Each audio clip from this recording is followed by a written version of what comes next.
మహాత్మా జ్యోతిబా పూలే అట్లనే Savitribai Phule. Okay, so వాళ్ళిద్దరూ ఏమంటారు మనకి ఒక అంబేద్కర్ గారు ఎట్లయితే ఒక ఏమంటారు సంఘ సంస్కర్త ఇది వివక్ష పోవడానికి ఎలాగో పోరాటం చేశారో ఒక ఇది ఇంకొంచెం ముందు తరం. సో ఇది ఇక్కడ అంటే ఇది తెలవాలి, చరిత్ర తెలవాలంటే అప్పుడున్న పాలకులు ఇవంతా కొంచెం తెలవాలి. నేను వాళ్ళ జీవిత చరిత్ర చెప్పట్లేదు, అది చాలా టైం పడుతుంది, దాని గురించి ఇంకా రీసెర్చ్ చేయాలి.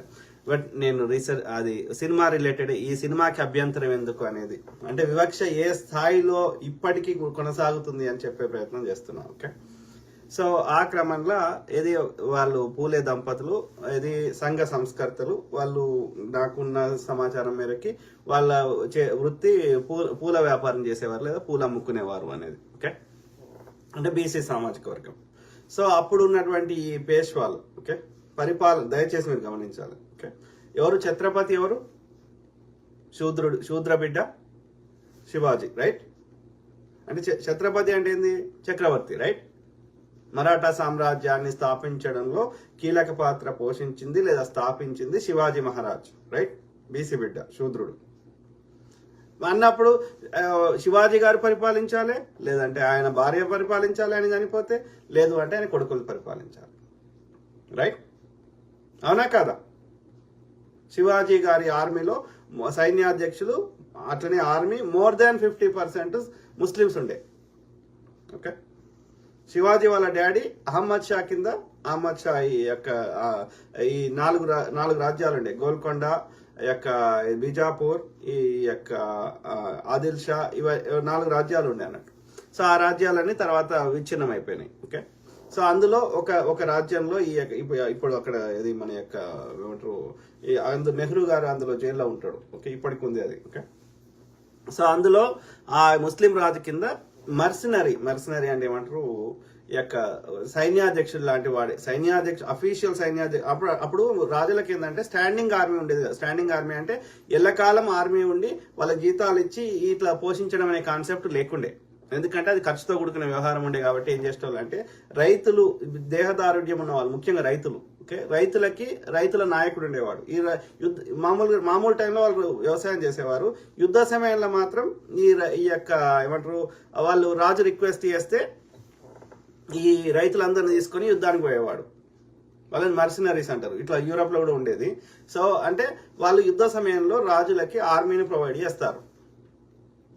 శివాజీ వాళ్ళ డాడీ అట్లా చేసేవాడు ఈ ఆదిల్ షా కింద, ఈ మహమ్మద్ షా కింద. ఓకే, సో ఆ కాలంలో సో అంటే మనం ఇక్కడ ఏమర్థం చేసుకోవాలి, ముస్లింలు యొక్క అట్లనే ఈ శూద్రులు యొక్క వీళ్ళందరూ అవినాభావంగా ఉండేవారు. ఎందుకంటే ఈ బ్రాహ్మణులు పెట్టిన వివక్షను తట్టుకోలేకనే ఈ యొక్క ఇస్లాంలోకి కన్వర్ట్ అయిన వాళ్ళు చాలా మంది. ఓకే, అర్థమైనా? అంటే మన అన్నదమ్ములే ఈ అలా ఇస్లాంలో ఉన్న, క్రిస్టియానిటీలో ఉన్న ఈ బ్రాహ్మణ వివక్షను తట్టుకోలేని వారే. ఓకే, ముస్లింలు వచ్చినాక కొంతవరకు ఈ శూద్రులకి ఈ యొక్క మనందరికి రిలీఫ్ వచ్చింది. ఆ తర్వాత ఈ బ్రిటిష్ వాడు వచ్చినాక ఇంకా వచ్చింది. ఓకే, అర్థమైందా? లేకపోతే ముస్లిం రాజులు రాకముందు, బ్రిటిష్ వాడు రాకముందు ఈ మనందరి పరిస్థితి ఏందో ఒక్కసారి ఇమాజిన్ చేసుకోండి. ఓకే, ఆమె ఒక దళిత స్త్రీ వడయారు బ్రాహ్మణుల కాలం పరిపాలనలో కేరళలో ఆమె వక్షోజాలు పోసుకున్నది. ఆమె యొక్క ఇలా చరిత్ర చెప్తే ఇక దేవదాసి కాన్సెప్ట్ ఏందో మీరు అర్థం చేసుకోండి. అర్థమైంది? అంటరానితనమని మూతికి ముడ్డికి చీపురు కట్టిన వాళ్ళు యొక్క దేవదాసి కాన్సెప్ట్ ఏంది? బట్టలు లేకుండా ఈ యొక్క ఇది మీరు ఎప్పుడైనా విన్నారా? ఒక బ్రాహ్మణ స్త్రీ దేవదాసి చేసిందని ఎక్కడన్నా మీరు చెప్పండి.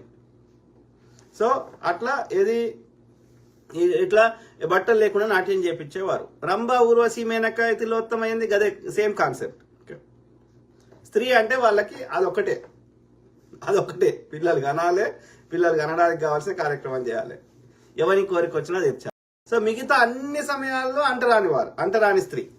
కానీ ఆ కోరిక తీర్చుకునే టైంలో మాత్రం అంటుడేముండదు మళ్ళా.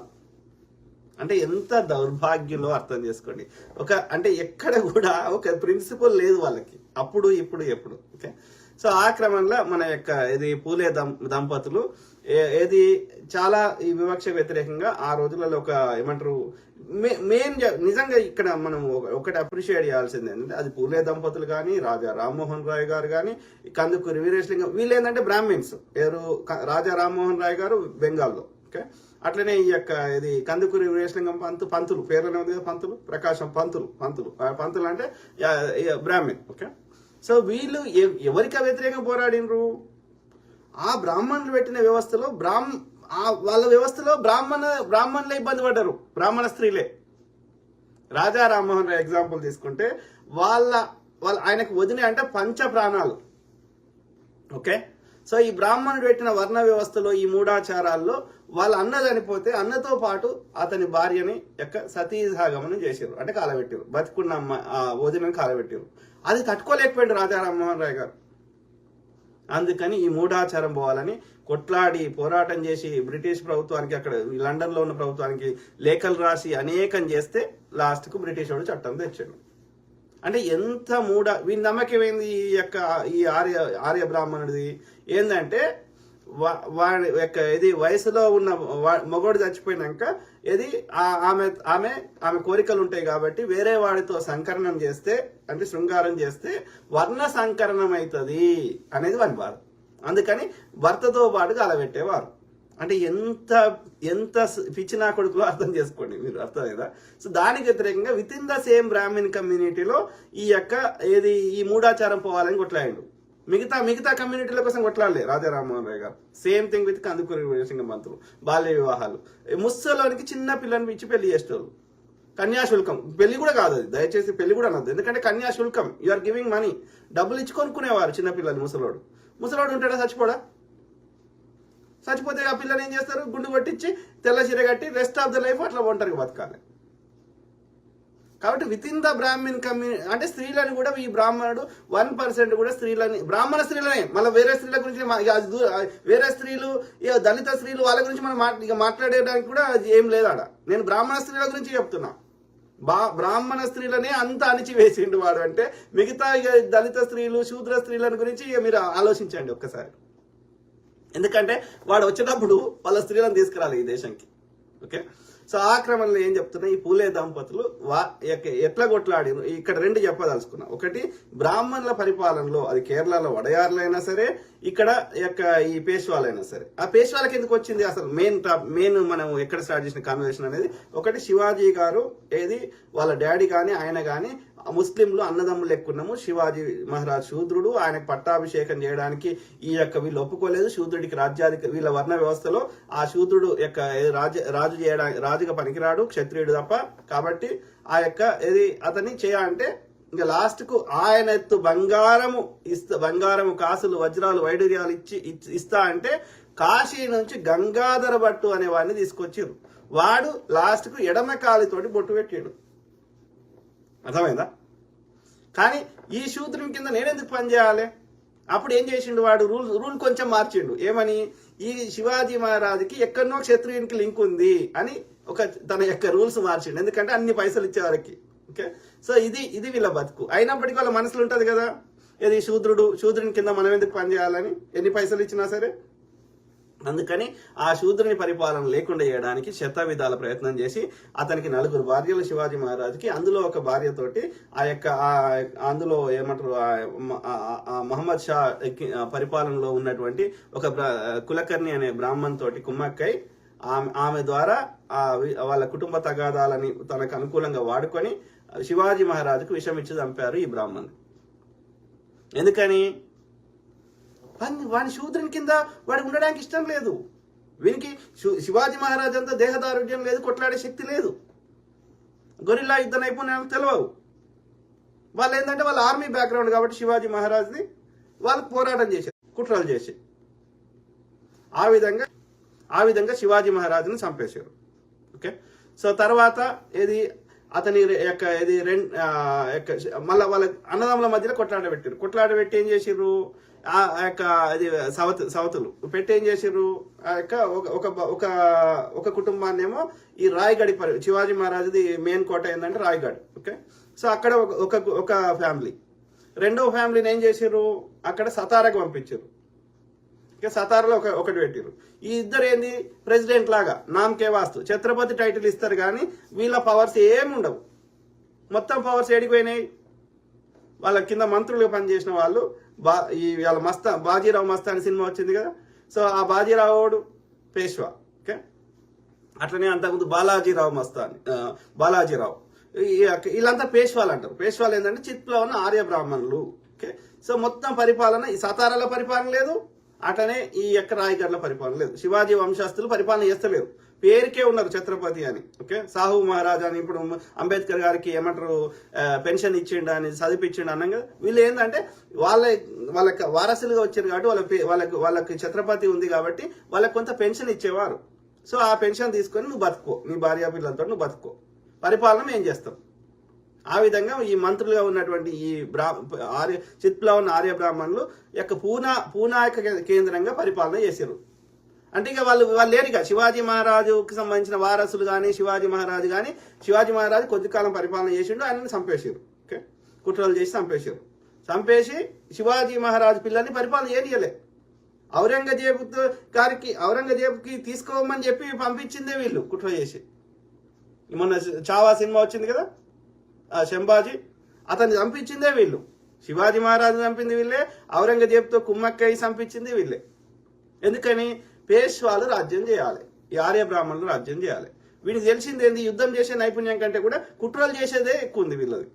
ఇది మనం గమనించాలి ఫస్ట్ థింగ్. ఓకే, సో అట్లా పూనా కేంద్రంగా పేష్వాలు రాజ్యం ఏలిండ్రు. ఓకే, ఇది ఎప్పటి నుంచి ఎప్పుడైతే అంటే ఈ ఏమంటారు ఇనీషియల్గా చిన్నగా ఉండే, కానీ ఔరంగజేబ్ బతుకున్నంత కాలం వీళ్ళు పెద్దగా ఎక్స్పాండ్ కాలే, కొంతవరకే ఆ పూనా పరిసర ప్రాంతాలకే పరిమితమైనరు. ఎప్పుడైతే 1705లో మన ఔరంగజేబ్ చనిపోయాడో అప్పుడు వీళ్ళు వీళ్ళ యొక్క వీర ప్రతాపాన్ని చూపించారు. ఎప్పటిదాకా 1757 లేకపోతే ఈ బ్రిటిష్ వాడు వచ్చి మళ్ళీ ఈ మరాఠా సామ్రాజ్యాన్ని గుంజుకునేంత వరకు, అంటే అప్పుడే జరిగినాయి ఈ పానిపట్టు యుద్ధాలు, ఇవన్నీ అప్పుడే జరిగినాయి. ఓకే, సో అంటే ఈ మరాఠా సామ్రాజ్యాన్ని కన్ఫెడరసీ అంటే 4 ఇంకా వేరే రాజ్యాలతోటి గైక్వాడ్లు గుజరాత్లో, తర్వాత ఈ బరోడా మధ్యప్రదేశ్లో వాళ్ళ పేరు మర్చిపోతాయి. సో 4 వాళ్ళతోటి కుమ్మక్కై ఒక కన్ఫెడరసీకి ఏర్పడి మొత్తం భారతదేశాన్ని పరిపాలించే ప్రయత్నం చేసినప్పుడు ఆ యొక్క అప్పటికే వెల్ ఎస్టాబ్లిష్డ్ అయినటువంటి మొఘల్ నుంచి విడిపోయిన పతనమైనాక ఔరంగజేబ్ తర్వాత ఇక మొఘల్ సామ్రాజ్యం బలహీన అవ్వకుండా వచ్చింది. అంటే స్వతంత్రాన్ని ప్రకటించుకున్నారు ఇప్పుడు బేగం హజరత్ మహల్ ఇట్లాంటి వాళ్ళందరూ. సో అప్పుడు ఇక వాళ్ళందరికీ కోపం వచ్చింది. మొఘల్ సామ్రాజ్యంలో వెల్ ఎస్టాబ్లిష్డ్ అయిన వాళ్ళని కూడా చాలా ఇబ్బంది పెట్టాడు. వీడు ఏం చేస్తాడు, పోతాడు, యుద్ధం చేస్తాడు, నాకు పన్ను కట్టమంటాడు, ఇంక్లూడింగ్ మన నిజాం గారిని కూడా. కానీ వాళ్ళకి అక్కడ జీతాలు ఇచ్చే పరిస్థితి లేదు, నీకు ఎడగడతాడు. ఇవాళ చౌత్, దేశ్ముఖ్, సర్దేశ్ముఖ్ ఏంది ఇవి మన తెలంగాణలో ఎక్కడి నుంచి వచ్చినాయి? ఈ మరాఠాలే. పిండారీలు రకరకాలుగా ప్రజల్ని దోసుకోవడము, ఇక పక్క రాజ్యాలను పోయి అద్దెకు మించి శిస్తు కట్టమనడం, ఇవన్నీ తట్టుకోలేక నిజాం గారు ఏం చేశారు, బ్రిటిష్ అంతటి ఫస్ట్ సైన్య సహకార కింద సైన్ చేసింది నిజాం గారు. ఎందుకంటే ఈ ఇద్దరికి ఎట్లా ట్యాక్స్ కడతాడు, ఆడ ఇది టిప్పు సుల్తాన్ మైసూరు రాజ్యం ఒకటి దండయాత్ర చేస్తాడు, ఈడ మరాఠా ఒకటి చేస్తాడు. ఇద్దరికి ఎట్లా ట్యాక్స్ నేను కట్టి నేను పరిపాలన ఏం చేస్తే ఇక్కడ జీతాలు ఏమిస్తా, దీనివల్ల బ్రిటిష్ అన్కి కడతా అని బ్రిటిష్ అంతా సంతకం చేసిండు. అంటే వీడు మిగతా అన్ని రాజ్యాలను ఎంత ఇబ్బంది పెట్టిండు, వాళ్ళ దగ్గర నుంచి ఎంత దోపిడీ చేసిండు మీరు గమనించాలి. 1705 నుంచి ఆ యొక్క బ్రిటిష్ వాడు మళ్ళీ మరాఠా సామ్రాజ్యాన్ని గుంజుకునేంత వరకు, అంటే 1780 ఆ ప్రాంతాల వరకు. ఓకే, సో ఇది అంటే ఎంత దుర్మార్గుడు ఈ బ్రాహ్మణుడు చరిత్రలో అప్పటి నుంచి ఇప్పటి వరకు అనేది ఇది ఓవరాల్ స్టోరీ చెప్పదలుచుకున్నాం. ఓకే, ఆ క్రమంలో నేను బ్రిటిష్ వానికి ఎందుకు మనం ఇక్కడ అప్రిషియేట్ చేస్తున్నామంటే, బ్రిటిష్ వాడు రాకముందు లేకపోతే ముస్లిం రాజులు రాకముందు శూద్రుల పరిస్థితి, ఇవాళ బీసీ ఎస్సీ ఎస్టీ అంటున్న వాళ్ళ పరిస్థితి ఏందో ఒక్కసారి ఊహించుకోండి. బ్రిటిష్ వాడు ఎత్తుకుపోయిన సంపద వందకి ఎత్తుకోండు, మన దగ్గర ఎత్తుకోలే. ఈ బ్రాహ్మణుడు మన సంపద అంతా బ్రాహ్మణుడు దాచిపెట్టుకున్నాడు, బ్రాహ్మణుడు ఎత్తుకోయినట్లే కవెట్టుకోవాలి ఇప్పుడు మనం. అర్థమైందా? ఎందుకంటే వాళ్ళు రాకముందు మన పరిస్థితులు ఏమైనా ఉన్నాయా? మూతికి ముంత, ముడ్డికి చీపురు, వేదం వింటే చెవులలో సీసం పోస్తారు, వేదం చదివితే నాలుకలకు వస్తారు. ఇవన్నీ మనం చాలాసార్లు చెప్పినాం కదా. సతీ సాగమనము, బాల్య వివాహాలు, చెత్త చెదారం, అరుగుల మీద కూర్చుంటే వాళ్ళ పిర్రాలు కోసిండ్రు, లేకపోతే స్త్రీలు అయితే వాళ్ళ స్తనాలు కోసిండ్రు. అంటే ఎక్కడ ఉన్నది మన యొక్క బతుకుల పరిస్థితి? ఇది చారిత్రక వాస్తవాలు. ఇవన్నీ ఇది ఆధారం లేకుండా మనం మాట్లాడతలేము. బ్రిటిష్ వాడు వచ్చినాక ఏ చట్టం ఏ సంవత్సరంలో రూపుమాపిండో మనం క్లియర్గా చెప్పినాం. ఆ బ్రిటిష్ వాడు రాకపోయి ఉంటే పూలే గారు కొట్లాడలేకపోతుండే, అంబేద్కర్ గారు కొట్లాడలేకపోతుండే. వాళ్ళు బ్రిటిష్ వాడు ఉండంగానే ఇన్ని ఇబ్బందులు పెడితే లేనప్పుడు ఇంకా పరిస్థితి ఏంది? ఆలోచించండి. ఆ వ్యవస్థ ఇప్పటికీ కొనసాగుతుంది. ఈ దుర్మార్గుల యొక్క ఆధిపత్యం అని వాడు రాసుకున్న పుస్తకమే తప్పు ఉంది. దరిద్రం ఏంటంటే వీటన్నిటి సోర్స్ ఏంది? మనుధర్మ శాస్త్రం, రైట్? ఆ యొక్క బ్రహ్మ ముక్కులకెళ్ళి వచ్చినోడికి మిగతా వాళ్ళందరూ బ్రహ్మ కింది భాగాలకెళ్ళి వచ్చిన వారు సేవ చేయాలి. అదే కదా వాడు రాసిన కాన్స్టిట్యూషన్ అనే పుస్తకం. ఇట్లా వాడు చెప్పిన నియమాలు పాటించకపోతే ఈ శిక్షలు ఉంటాయి. దాన్ని ఏమంటారు? వాళ్ళ రాజ్యాంగం అది, మనుధర్మ శాస్త్రం. చదవండి, మనుధర్మ శాస్త్రం ఇదే ఉంటుంది. శూద్రుడి భార్యని బ్రాహ్మణ్ దగ్గర 3 రాత్రులు వండబెట్టినాక వాడు అనుభవించినాకనే వీడు అనుభవించాలి. బ్రాహ్మణుడు ఎన్ని తప్పులు చేసినా ఎలాంటి శిక్షలు లేవు. అదే శూద్రుడు తుమ్మినా తగ్గిన కఠినమైన శిక్షలు. ఎవడు పెట్టిండి ఇది? ఎవడు పెట్టినరా అంటే బ్రహ్మ అంటాడు. బ్రహ్మ ఏడున్నారా అంటే అది వాడు ఊహాజనితం క్రియేట్ చేసుకున్నాడు. అర్థమైందా మిత్రులారా? సో ఆ క్రమంలో నేను ఏం చెప్పదలుచుకున్నా అంటే ఈ బ్రిటిష్ వాడి వాడి రక్షణ ఉండడం వల్ల వాళ్ళందరూ ఇవాళ ఎవరైతే సంఘ సంస్కర్తలు అంటున్నారో ఇది అంబేద్కర్ గారు, డాక్టర్ బాబాసాహెబ్ అంబేద్కర్ గారు కావచ్చు, లేకపోతే రాజా రామ్మోహన్ రాయ్ గారు కావచ్చు, లేకపోతే పూలే దంపతులు కావచ్చు, కొట్లాడుకోవడానికి ఒక అవకాశాన్ని కల్పించారు. దాంతో పాటు మనకి ఈ బ్రాహ్మణులు చెప్పే వేదాలు ఉపనిషత్తులనే ఈ రామాయణ మహాభారతం అనే చెత్త తప్ప, ఈ ఆర్యుల పుస్తకాలు తప్ప అసలు నాలెడ్జ్ లేకుండే. అప్పుడు బ్రిటిష్ వాడు రావడం వల్ల వాడు మద్రాస్ యూనివర్సిటీ, కలకత్తా యూనివర్సిటీ, ఈ యూనివర్సిటీలని పెట్టడం వల్ల ఈ వెస్టర్న్ ఎడ్యుకేషన్ కి మనము ఇంకా ఎక్కువ విషయాలు తెలుసుకోగలిగినాం. అర్థమైందా? లేకపోతే ఈ చెత్తనే ఉండేది, ఈ మూఢాచారాలే ఉండేది. ఆ చెత్త నాలెడ్జ్ కూడా చదువుకొని చెప్పొస్తుండేవాడు. ఓకే, సో అది పరిస్థితి. కాబట్టి బ్రిటిష్ వాడి వల్ల మనకి వెస్టర్న్ ఎడ్యుకేషన్ వచ్చింది, మకాలే ఇవాళ విధానం వచ్చింది, ఇంగ్లీష్ చదువులు వచ్చినాయి, ప్రాక్టికల్ నాలెడ్జ్ వచ్చింది. దాంతోపాటు ఈ మూఢాచారాలను రూపుమాపడంలో బ్రిటిష్ వాడి సహాయ సహకారాలు ఉన్నాయి. అందుకని ఫస్ట్ వాడికి క్రెడిట్ ఇవ్వాలి ఈ విషయాల్లో. ముఖ్యంగా బీసీ ఎస్సీ ఎస్టీ అంటున్న వాళ్ళ బతుకులు మారడంలో కీలక పాత్ర పోషించింది బ్రిటిష్ వాడు. We should appreciate them for that. Okay, దాంతో పాటు ఇది అంబేద్కర్ గారి గురించి మనం చాలాసార్లు మాట్లాడినాం. So we appreciate him for that. ఇది డిస్క్రిమినేషన్ అవ్వడానికి ఇలా రిజర్వేషన్లు కానీ ఇలా మనం ఈ మాత్రం తలెత్తుకొని తిరగలుగుతున్నాం. అవన్నీ చట్ట రూపంలో చేసి రాజ్యాంగం రాయడంలో కీలక పాత్ర పోషించిండు. కాబట్టి we appreciate doctor Babasaheb Ambedkar ji. అట్లనే ఈ పూలే దంపతులు కూడా అప్పుడు చాలా చాలా పోరాటం చేశారు. ఈ పేష్వాలు పరిపాలించేవారు పూనా కేంద్రంగా. సో అక్కడ ఉన్న అనేక దుర్మార్గపు మూఢాచారాల్లో ఇంకోటి ఏంటంటే, ముఖ్యంగా దళితులకి మూతికి ముంత ముడ్డికి చీపురు కట్టేవారు. ఎందుకని?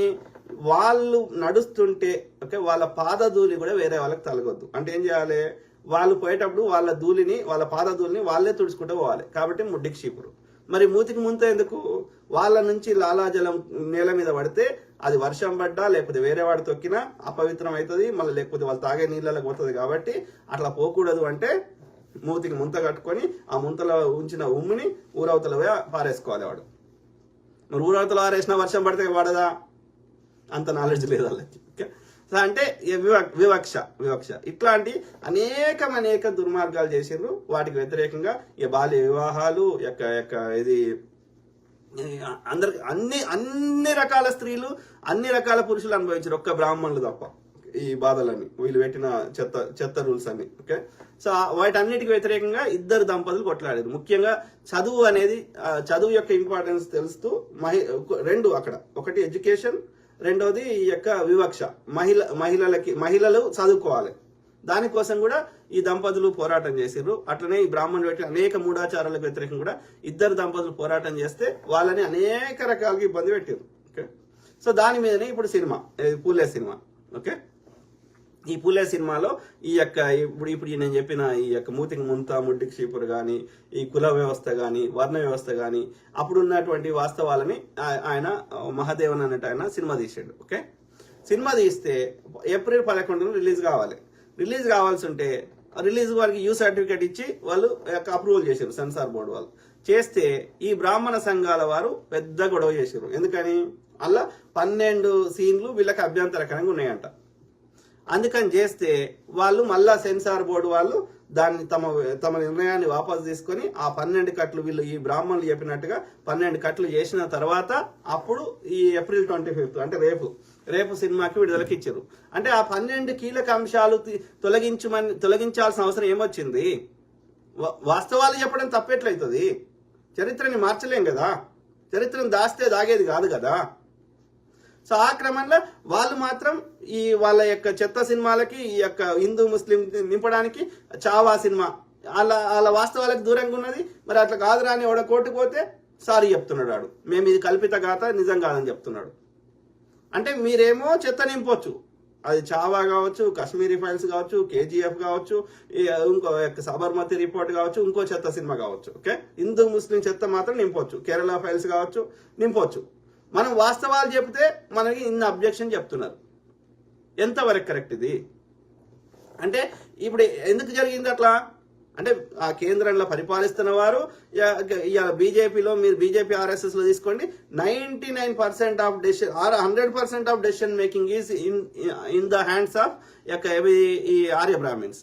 చూడండి, బీజేపీ స్థాపించినటువంటి వ్యవస్థాపకులు ఎవరు? వాజ్పేయి ఆర్య బ్రాహ్మణుడు. ఓకే, ఆ యొక్క మహోపాధ్యాయ ఇద్దరు కలిసి పెట్టారు బీజేపీని. మహోపాధ్యాయ ఆర్య బ్రాహ్మణుడు. వీళ్ళ మాతృ సంస్థలు అయినటువంటి ఆ యొక్క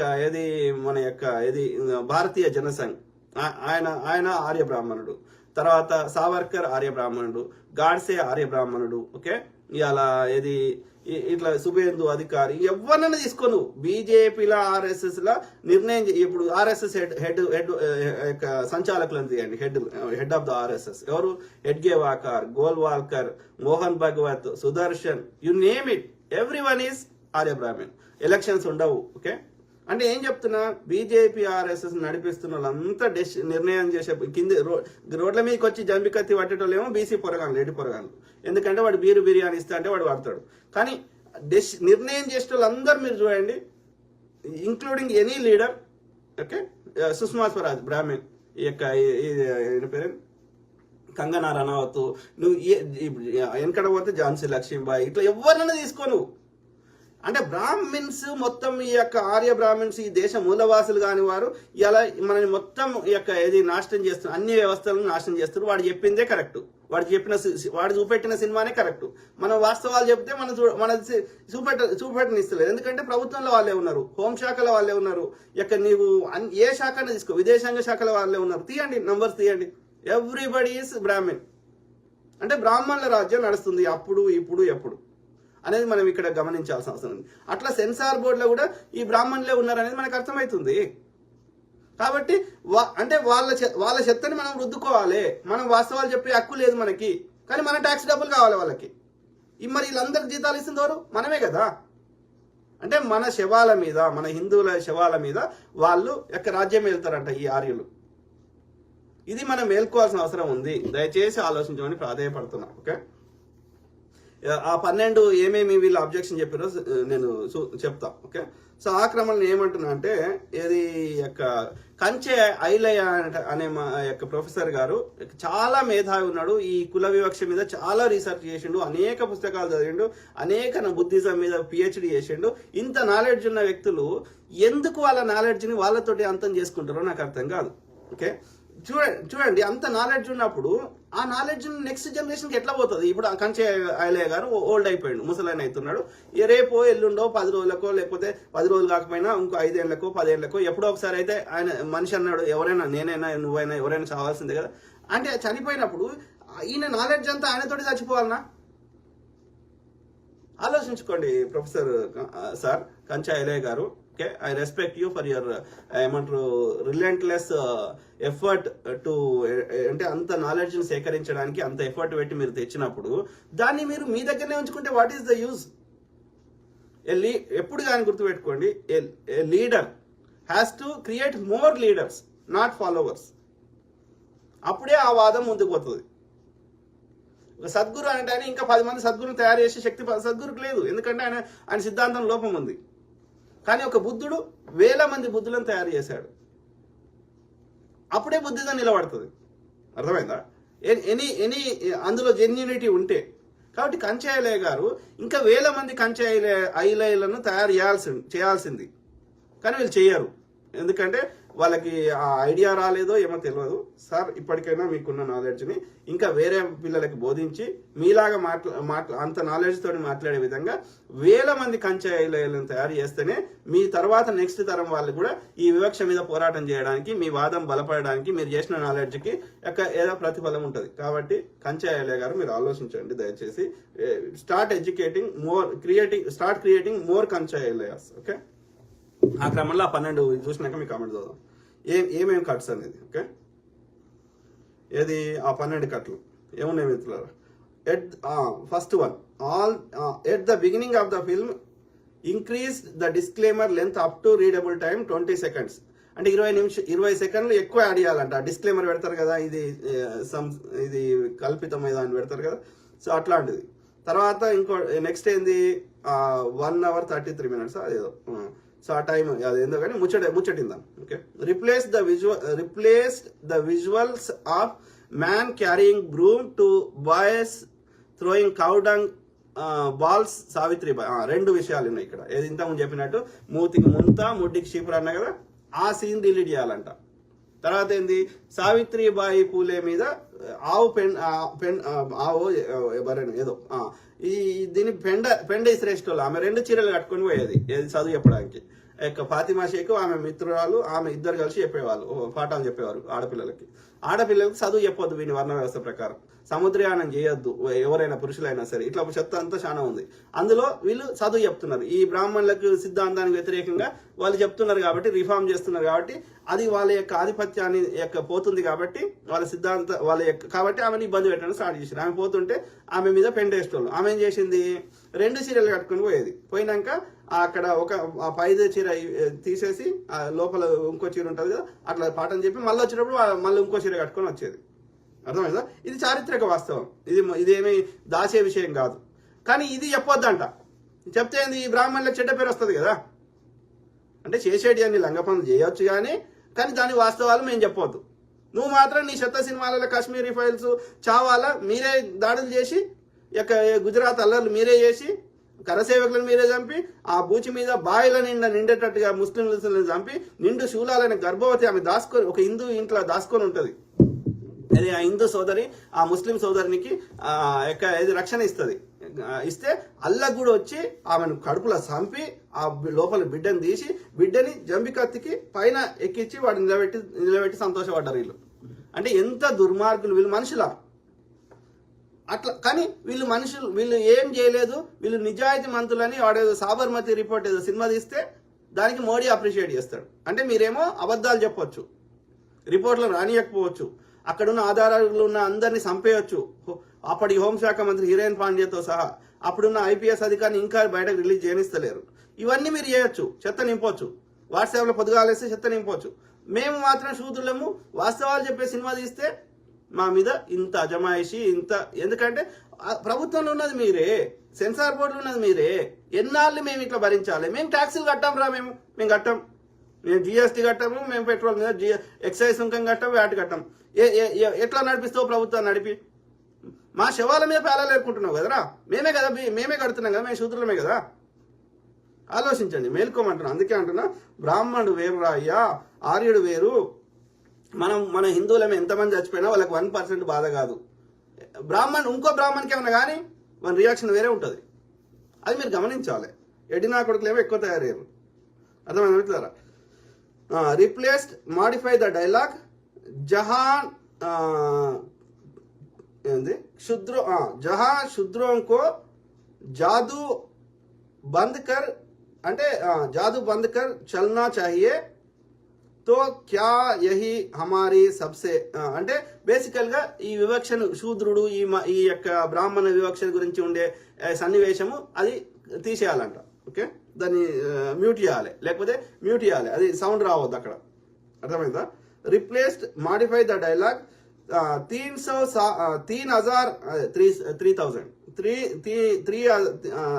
3000 साल पुरानी गुलामी तो कैसे సాల్ పురాణి హై. అంటే ఆ 3000 సంవత్సరాల నుంచి ఈ వివక్ష ఉంది అనేటువంటి డైలాగ్ తీసేయాలంట. ఓకే, అది మ్యూట్ చేయాలంట. ఓకే, ఆ సినిమాలు వచ్చినప్పుడు. అర్థమైందా? రిప్లేస్డ్ మాడిఫై ద డైలాగ్ పేష్వై అస్థితర్ हाथ पैर अलग करवा देते तो साहेब अच्छा था అంటే రాజ్ హోతి అంటే హిందీలో ఉంది. సో బేసికల్ గా వివక్షకు సంబంధించిన అన్ని డైలాగులు మ్యూట్ చేయాలి, దాని సారాంశం. Okay, same thing. అలా అలా ఏముంది, మాంగ్ మహర్ ఈ రెండింటి పదాలు వాడొద్దంట. ఇక్కడ ఎట్లయితే మన యొక్క తెలుగు రాష్ట్రాల్లో మాలా మాదిగా అంటారు కదా, అట్లా మహారాష్ట్రలో మాంగ్ మహర్ అని అంటారు. ఓకే, ఈ రెండు ఇప్పుడు డాక్టర్ బాబాసాహెబ్ అంబేద్కర్ గారు మహర్. ఓకే, సో వీళ్ళ కులం పేర్లు అలా సినిమాలో ఉంటాయి కదా, అవి చెప్పొద్దంట. దాని బదులు ఏం పెట్టాలంట, సో ఐసీ చోటీ చోటీ అని రాయాలంట. ఆ మాంగ్ మహర్ అనే పదాలు తీసేయాలంట. అంటే ఎంత దుర్మార్గులు చూడండి. ఇవన్నీ తీసేసినాక ఇక సినిమాలో మనం చెప్పాలనుకున్న కంటెంట్కి అర్థమేముంటుంది? ఇంకా ఇంకా ఇంకా 4 ఉన్నాయి, 4-5 ఉన్నాయి.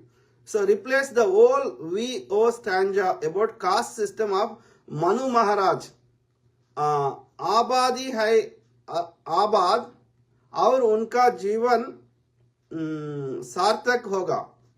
तो అక్కడ నుంచి ఆబాది హై ఆబాద్ నహి ఆజాదీకి అంటే ఇక్కడ మను అనే శబ్దం ఉండొద్దంట. మన ధర్మశాస్త్రం మను అనే శబ్దం ఉండొద్దంట. ఓకే, అంటే ఎంత దుర్మార్గులు. మహర్ ఉండొద్దంట, మాంగ్ ఉండొద్దంట, ఇవన్నీ మ్యూట్ చేయాలంట. Corrected the year in subtitles as per the film dialogue. Deleted the dialogue of यहाँ 3 M है और हम वही करने जा रहा है.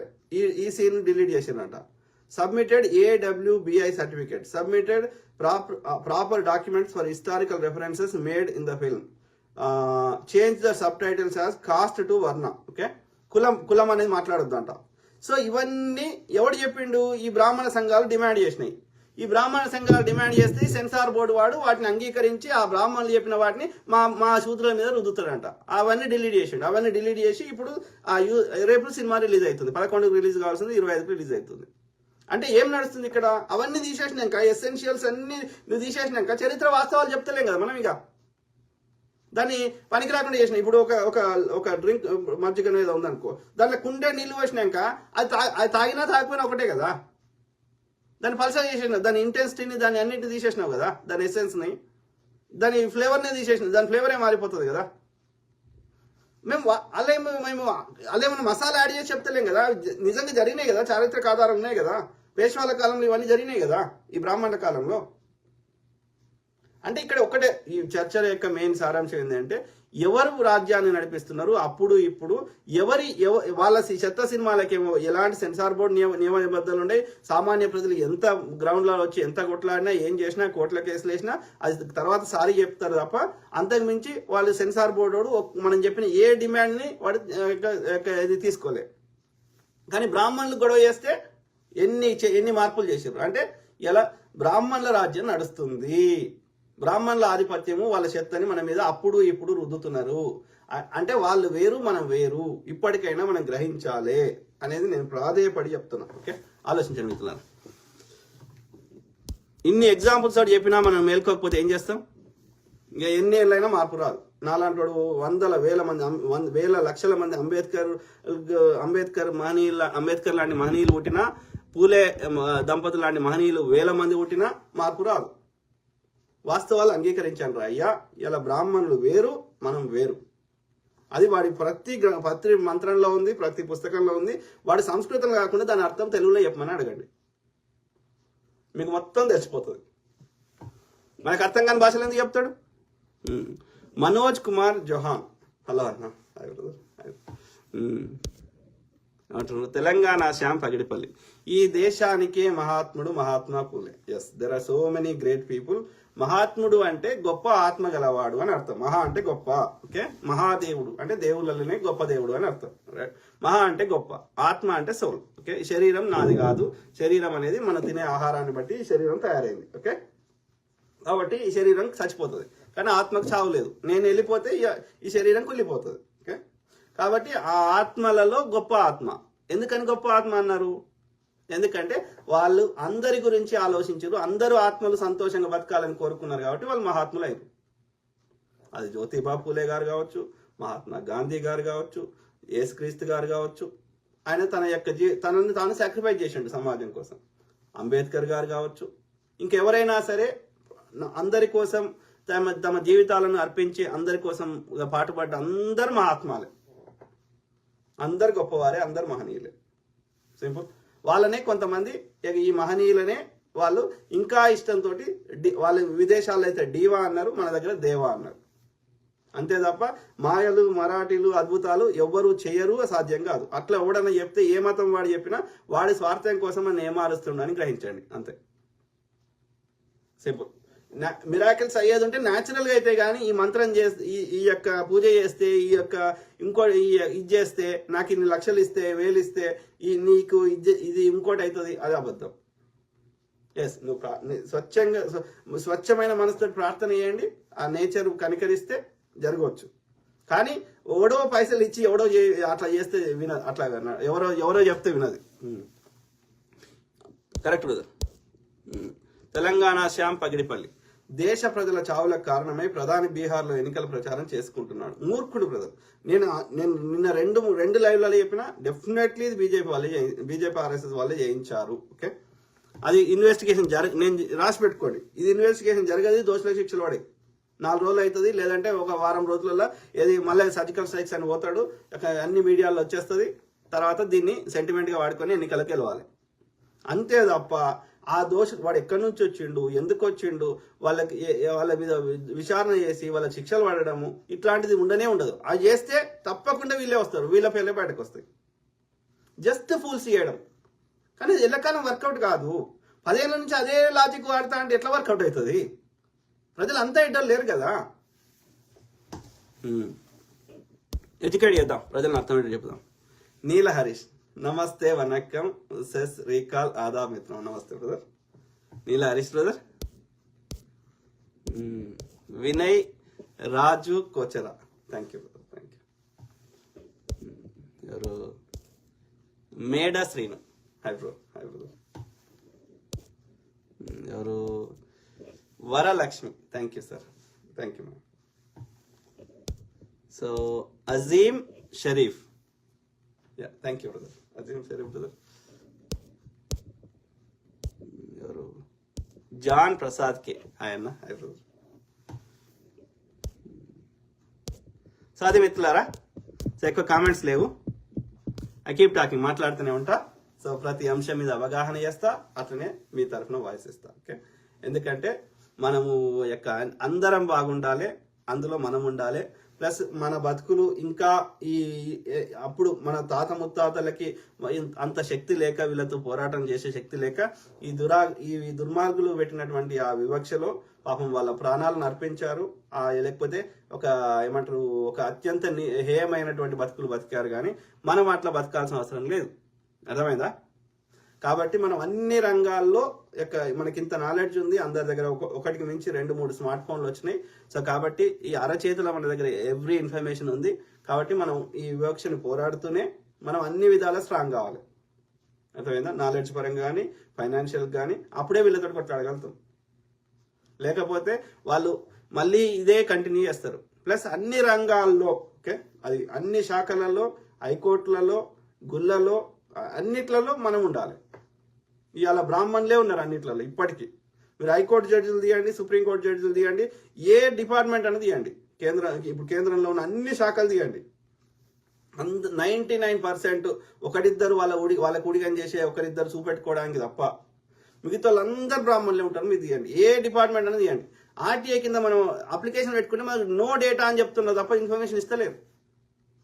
సో కాబట్టి ఈ వివక్ష పోవాలంటే మనం అందరం చదువుకోవాలి, దాంతోపాటు పోరాటం చేయాలి, అన్నిట్లలో రిజర్వేషన్ అమలు చేయాలి, 50% క్యాప్ తీసేయాలి. ఎందుకంటే 50% క్యాప్ పెట్టడం వల్ల ఏమవుతుంది, ఆ రిమైనింగ్ 50% మొత్తం బ్రాహ్మణులు తీసేసుకుంటారు. మళ్ళీ ఇందులో కూడా మళ్ళీ 10% యాడ్ చేసుకున్నారు. ఇప్పుడు EWS అని 10% అన్నారు. అలా ఎవడు ఉంటాడు? మిగతా రెడ్డి, కమ్మ, కాపు కూడా ఉండరు, అంత బ్రాహ్మణులే ఉంటారు. మీరు చూడండి, ఆ 10% బ్రాహ్మణులు తీసుకుంటారు, మళ్ళీ ఈ 50% కూడా బ్రాహ్మణులు తీసుకుంటారు. పేరుకి జనరల్ అంటారు, టాలెంట్ అంటారు, తొక్క అంటారు, అన్ని అబద్ధాలే. ఇంకోటి ఏంది, ఇంకో చెత్త ఏం చెప్తారు, రిజర్వేషన్ ఉంటే వాళ్ళు చదువుకోని ఇప్పుడు డాక్టర్ వృత్తి MBBS డిగ్రీ పాస్ కాని వాళ్ళకి మనం రిజర్వేషన్ ఇచ్చి డాక్టర్ పని చేయిస్తున్నాము, డాక్టర్ ఉద్యోగం ఇస్తున్నామని మాట్లాడుతుంటారు. వాస్తవం కాదు అది. వాళ్ళు డాక్టర్గా పాస్ అయ్యి ఒక 60 ఇప్పుడు పాస్ కావాలంటే ఎన్నో మార్కులు రావాలి కదా. కాబట్టి మాకు 99 వచ్చినా వస్తలేదు, వీళ్ళకి 10 మార్కులు వచ్చినా వస్తుంది, తీసేయండి, మాకు అవసరం లేదు అది.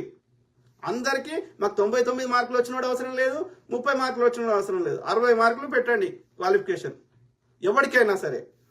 ఒక ఉద్యోగం ఉంది, 10 మంది ఉంటే అందులోకి లాటరీ సిస్టమ్ పెట్టండి, కానీ మా రిజర్వేషన్ మా వాటా మాకు ఇవ్వండి. కాబట్టి ఈ 50% క్యాప్ తీసేయండి, ఎవరి జనాభా ఎంత ఉందో వానికి అన్ని ఉద్యోగాలు ఇవ్వండి. అందరికి ఒకటే పరీక్ష పెట్టండి, ఒకటే కట్ ఆఫ్ మార్క్ పెట్టండి. దాన్ని ఏమంటారు, సమన్యాయం చేయమంటున్నాం మేము. అర్థమైందా? మీరు బ్రాహ్మణులు ఎంతమంది ఉంటే అన్ని ఉద్యోగాలు తీసుకోండి. మీరు జనరల్ కేటగిరీ అంటారు, అందరికీ అంటారు, కానీ అందులో మాకు మేము పేరుకే మేము పరీక్ష రాస్తాం, కానీ మీకు 99.9 రాలేదు కాబట్టి మాకే అంటాడు. 99.9 మాకు రావు. ఎందుకు రావంటే నీ ఆడ ఇది ఇంటర్వ్యూ చేసేటోడు వాడు ఉంటాడు, పేపర్ దిద్దేటోడు వాడు ఉంటాడు, మళ్ళీ మీ వాడే ఉంటాడు. వాడు మీకు 99.9 చేస్తాడు, మాకు వేయడు. కాబట్టి మాకు రావు. అదో మీకు రాలేదు చూసినామని మళ్ళీ అంటావు. వద్దే వద్దు, దరిద్రమే వద్దు. మేము అందరం ట్యాక్సీలు కడుతున్నాం, మా వాటా మాకు ఇవ్వండి, మా జనాభా ఎంత ఉందో మా వాటా అంత ఇవ్వండి. సింపుల్. ఒక 20% మేనేజ్మెంట్ కోటా పెట్టండి. ఏ ప్రత్యేక పరిస్థితులకు కానీ ఆ యొక్క యాజమాన్యం పెట్టుబడి పెడుతుంది కాబట్టి వాళ్ళకి డబ్బులు సంపాదించుకునే అవకాశం ఉంటుంది కాబట్టి 20% పక్కకు పెట్టండి మేనేజ్మెంట్ కోటా. మిగిలిన 80%ని ఎవరి జనాభా ఎంత ఉందో ఆ జనాభా ప్రాతిపదికన ఇచ్చేసేయండి రిజర్వేషన్. 50% క్యాప్ ఎందుకు? ఇది అడిగితే మనకి చేయడు. ఇప్పటికి బీజేపీ పాలిత ఎన్ని రాష్ట్రాల్లో మీరు చూడండి, తెలంగాణలో గెలిస్తే బీసీని ముఖ్యమంత్రి చేస్తా అన్నాడు. ఓకే, అట్లనే రాజస్థాన్లో అన్నాడు, అస్సాంలో అన్నాడు. కానీ ఇప్పుడు మీరు చూడండి, బీజేపీ పాలిత రాష్ట్రాల్లో మెజారిటీ రాష్ట్రాల్లో బ్రాహ్మణుడే అన్నాడు. ఇప్పుడు దేవేంద్ర ఫడ్నవీస్ మహారాష్ట్రలో పాపం ఆయన తీసేసిండు. ఆయన సపోర్ట్ ఇచ్చినాక లాస్ట్ టైం ఆయన ఉండే, ఆయన తీసేసి ఇప్పుడు బాపనోని పెట్టిండు. ఈ ఫడ్నవీస్ అనేటువంటి మహారాష్ట్రలో. ఆడ రాజస్థాన్లో బాపనోని పెట్టిండు, అస్సాంలో బ్రాహ్మణ్ని పెట్టిండు. ఎవడు వాడు? హేమంత్ బిశ్వ శర్మ అంటాడు. రాజస్థాన్ మన పేరు నేను మర్చిపోయినా. సో మీరు చూడండి, ఇవాళ ఢిల్లీలో ఆమె వైశ్యులు ఉన్నారు. ఓకే, సో ఎక్కడ పోయినా మిగతా కులాల వారికి ఇప్పుడు వాడు బీసీ వాదం ఎత్తుకున్నాడు కదా, బీసీల ఓట్ల కోసమే ఇది చేస్తున్నా అన్నాడు కదా, బీసీల కోసమే పుట్టినా అన్నాడు కదా.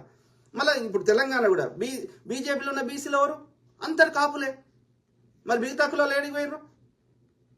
కాపు అసలు ఆంధ్రప్రదేశ్లో అగ్రకులం, ఇక్కడ ఎట్లా బీసీ కులం అవుతుంది? మెజారిటీ దాదాపు పేదవాళ్ళు ప్రతికూలంగా ఉన్నారు, కానీ కాపులలో మెజారిటీ పేదోళ్ళు లేరు. మిగతా ఈ చాకలి, డొక్కలి, ఈ మాదిగ, మాల, ఇంకా అనేక కులాలు ఉన్నాయి కదా, శాల, ఇంకా అనేక కులాలు, ఆర్యకటిక, వాళ్ళ లోపల ఉన్నారు కటిక